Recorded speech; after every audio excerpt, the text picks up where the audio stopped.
गरीब दर्जी भाभी ने 3 ननद के लिए बनाया शादी का जोड़ा। गरीब संगीता सिलाई मशीन पर बैठी कपड़े सी रही होती है, तभी उसकी तीनों ननद राधा, गौरी और नीलम वहां आती हैं। संगीता भाभी, हम तीनों कॉलेज जा रही हैं। राधा, ये लो कुछ पैसे रख लो। अरे नहीं नहीं भाभी, इसकी क्या जरूरत है।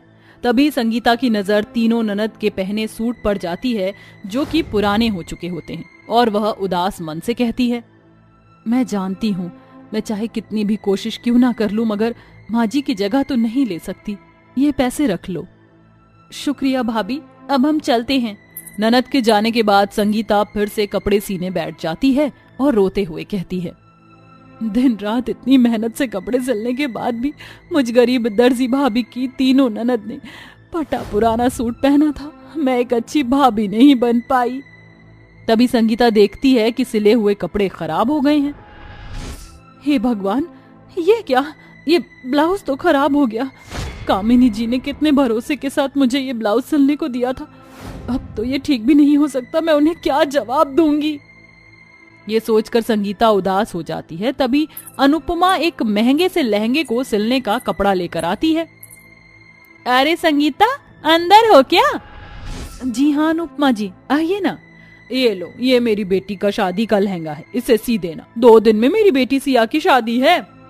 अरे वाह अनुपमा जी, इस लहंगे का कपड़ा तो बहुत महंगा लगता है। हाँ, वो मखमल का कपड़ा है ना, और फिर शादियां कोई बार बार थोड़ी होती हैं। वैसे संगीता, तुम्हारी 3 नंद भी तो शादी के लायक हो गई, तुम कब करोगी उनकी शादियां? अनुपमा के इस बात पर संगीता उदास होकर कहती है, मैं और मोहन जी मेरी ननद के लिए रिश्ता तो ढूंढ ही रहे हैं, मगर आज के इस महंगाई के जमाने में बिना दहेज दिए अच्छे रिश्ते मिलते ही कहाँ हैं अनुपमा जी। और फिर मैं गरीब दर्जी, दिन रात की मेहनत से कपड़े सीकर जो भी कमाती हूँ, उससे घर का खर्चा ही चल पाता है।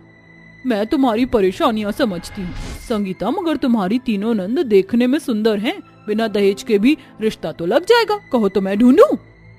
जी जरूर अनुपमा जी, आपका मुझ पर बड़ा उपकार होगा। थोड़े ही दिनों में अनुपमा के बताए गए पते पर सुमित्रा अपने 3 बेटों आनंद, प्रेम और विवेक का रिश्ता लेकर आने वाली होती है। संगीता, ये लो, मुश्किल से आज एक गोदाम में राशन की बोरी ढोने का काम मिल गया था, 50 रुपए कमा पाया। मोहन जी, इतनी महंगाई में 50 रुपए से क्या होगा? क्या करूं संगीता, कोई पक्का काम मिलता ही नहीं। मेरी तरह जाने कितने गरीब बेचारे काम के लिए भूखे बैठे हैं। सुनिए, अनुपमा जी ने एक रिश्ता बताया है, वो कल राधा, गौरी और नीलम को देखने आ रहे हैं।